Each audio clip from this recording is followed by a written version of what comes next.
Hi everyone, welcome back to the series of home remedies for various orthopedic problems. I am Dheeraj, physical therapist, along with my friend Gabbar. Here again we are going to discuss on various joints, and today the joint which we're going to discuss is the joint on demand. Yes, what I'm going to speak about is your spine.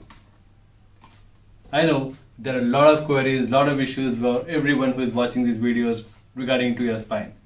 We'll have an idea about the whole spine in this session of today's, and then we'll be dividing into various parts of the spine and then discussing in detail about every region of the spine. And before we go into the details of the spine, I again am thankful to all of my viewers who have been really motivating me with their likes, comments, and asking me various questions about the problem that they're facing. I'm happy that I'm able to help most of you with what I know and how much I can do. So just to keep me motivated, I really request you all to please like, share and subscribe for my videos, and be in touch with me with all your lovable comments so that I can do more for you guys. Thank you. So let's start. We are going to talk about the classifications or divisions of the spine, how it is divided. So when you talk about the spine is generally considered as the foundation or the backbone of the whole body. It can mold to various different positions, angles, but at the same time it is also solid as a rock. It can take up a lot of pressure, it can take up a lot of force, but still can prevent you from various injuries. Now, to understand about the spine, we in general divide the spine into various categories. What are they? Upper part, which is at the neck region. This region is called as the cervical region. Then the area where the ribs are. This region is called as the thoracic region, where you don't find anything as a supportive but only the bones in between. They are called the lumbar region, and the tailbone is generally called as the sacrum. The vertebral column or the whole spine right from the top till the bottom is like a chain. There are different locks in between, they are interconnected. Today we are going to link the spine with a cycle chain and a pedal. Now we all know when you talk about the cycle chain that it has got a big pulley wheel and a small pulley wheel. And when one moves, the other also starts moving. And in the recent advances of the technological advances, we have different gears which can modulate the circle or the circumference of the wheels on either sides, which makes us easier to move or at times even overcome certain obstacles or strains which you have generally in normal cycling. So similarly is the spine of ours. The spine is like a chain which has different locks, which I was talking about, like cervical, thoracic, lumbar and the sacrum. These are different segments. So each and every segment are connected together and they form a chain. Now we have approximately 33 small bones here, and all these bones are interconnected. That means even if one particular segment of the bone is not moving properly, the whole chain will be affected. And just to make you explain that is the reason in today's dressing, the Gabbar has certain wires along with me. Now, what are these wires? Are basically to make you understand that how the spine moves. And as I always used to say, we cannot divide or separate each and every region. I cannot separate Gabbar into 1, 2, 3, 4 segments. The right from the top till the bottom, he is interconnected. Not only that, the red line which you can see here is connected till the ankle. You can see that? You can see how it is linked. We were talking in the previous classes that something in the ankle can disturb the knee, something in the knee can disturb the hip. So let's understand more in detail in general about the spine in today's session. We see this blue line which starts from the top, but actually this link goes up till the front. It goes till here, but just because to make it easier for you to understand, I am talking that it starts from the top of the cervical region. It starts this way. The muscle link which starts this way is something like a rope. Let us consider this to be a rope, and on the front similarly we have of course the connections, but I am going to talk more on the abdominal muscles, because the abdominal muscle and the spinal muscles are the two different ropes which can help in maintaining the spine erect.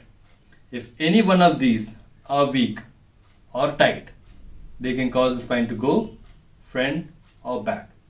So you got the answer why you often have problems in your lower back or you often have problems in your neck, because these are the attaching points, top and bottom. This connection will get compromised either at the starting point or at the ending point. On top of it, these are the joints which are totally movable. There are a lot of movements happening. So when these muscles get strained, of course, you will have either problem in the neck or a problem in the back. So this muscular imbalance which generally happens in a normal routine is the primary cause for your backache, for your neck pains.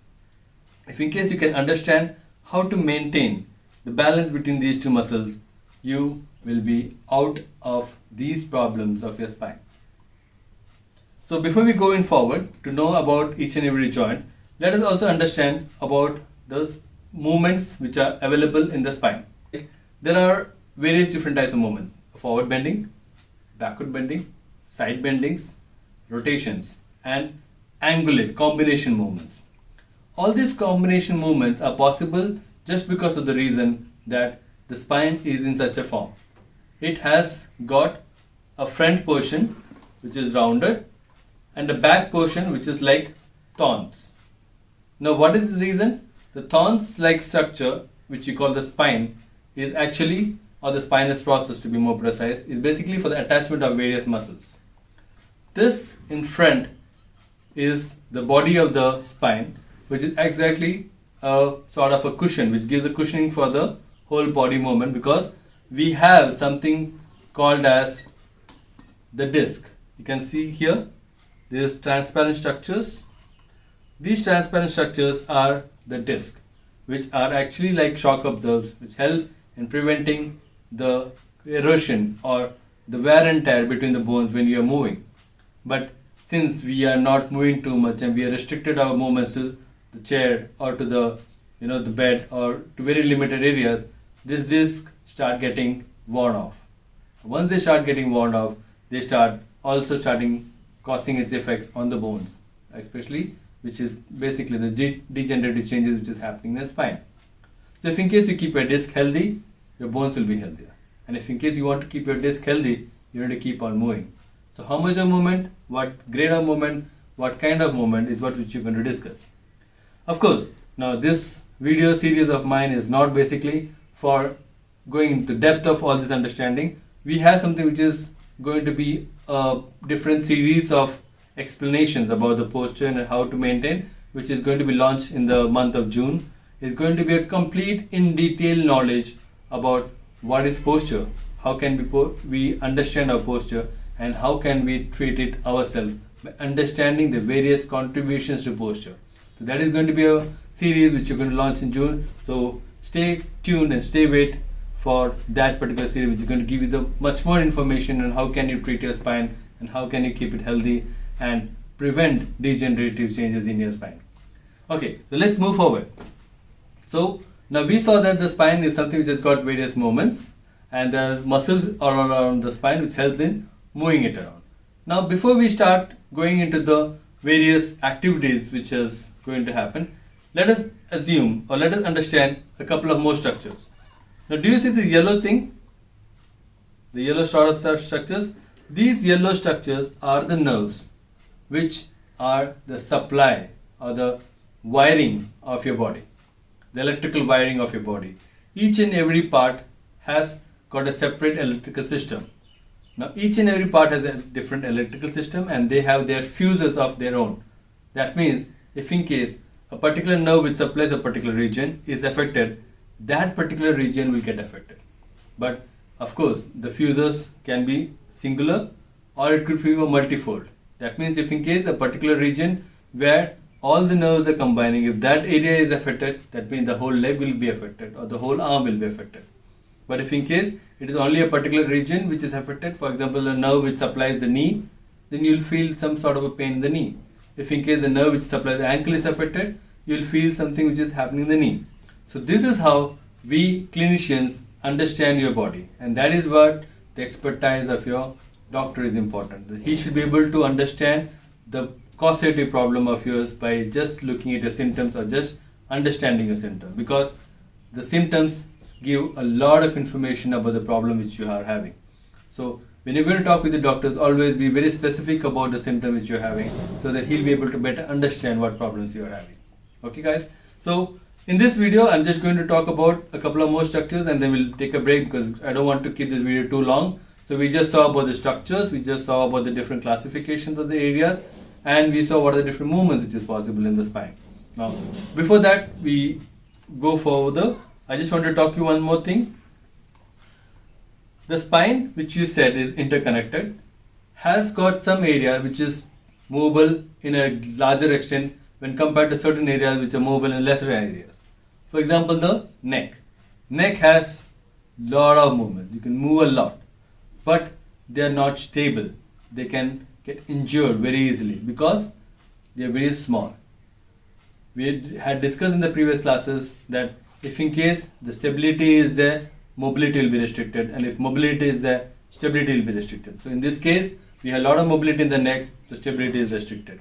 Now if in case you see this region where your ribs are, we all know the ribs are basically for protecting the vital organs of the body, heart and lungs. And these ribs are again connected to the spine in the back. That means you have a lot of stability.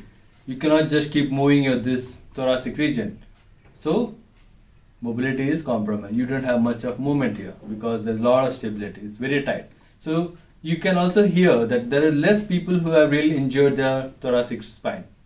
But neck and lumbar are very common, because again when you come to the lumbar region, you can see it doesn't have a lot of a stable structure. But since they are huge, they are big, they are a bit stable when compared to the neck. But why are they more prone for injuries? Because all the weight of the whole body comes and ends here. So if in case the whole body weight is coming and ending under a particular point, it's very likely that this is going to pain. Now if in case we assume that this to be a triangle, an inverted triangle, you can see the base and the apex, and similarly from here it is in another triangle. So when these sort of triangle, the whole force, the whole weight of the body is coming to this particular point, it's very natural that the force and the weight which is going to be applied on this area is going to be much more when you are doing a particular activity for a longer period of time, which is sitting. Not only that, the other problem is the neck. Now what is happening at the neck? The neck is going forward, which we call the forward neck posture. Why? Because we are poking ourselves into the screens of our computers and mobiles. So we want to look more deeper, we want to look more closer, and we want to be more closer to the softwares or the soft technology. So we are taking your neck forward, which is changing this angle. We will be learning more in detail about how to manage our neck, how to manage our thoracic region, and how to manage our sacral region in the coming classes. So I stop here and let's go ahead with the next topic in my coming lecture, that is part 2 of spine. Till then, have a great day, stay safe, stay home, take care everybody.